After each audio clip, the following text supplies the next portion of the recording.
Begin to understand your son or daughter, for me, the student and the family, what are their needs, what are your fears, what are your worries, what are the credentials of the student, what kind of course rigor did they have, are they, how do they learn best? Do they need to interact with their professors? Can they learn in a lecture environment? Are they better in a small class environment? Do they have learning challenges? What are their geographic preferences, right? Religious affiliation? Am I working with an athlete, an artist, a musician?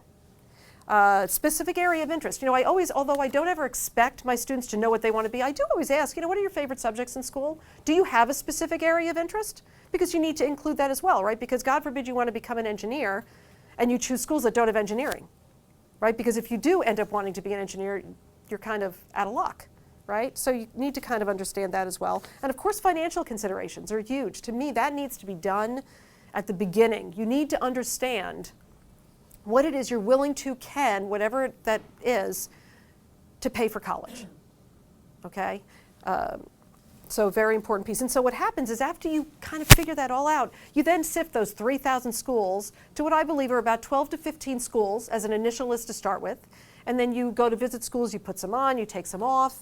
And then ultimately, because families ask me, so how many schools should I really be applying to? So if you do your due diligence right, and I ask every student of mine this, if this is the only school that you're going to get into, are you going to want to go there? Are you going to like to go there? If the answer is yes, great. If the answer is no, don't apply. Why?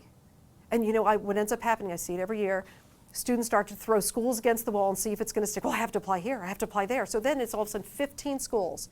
So ideally, for me, with my students, 6 to 8 schools.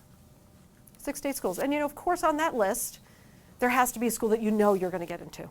Because God forbid you apply to schools and you don't get into any of them, right? Now, some people say, well, you have to have 2 reach and 3 target and 2 safety.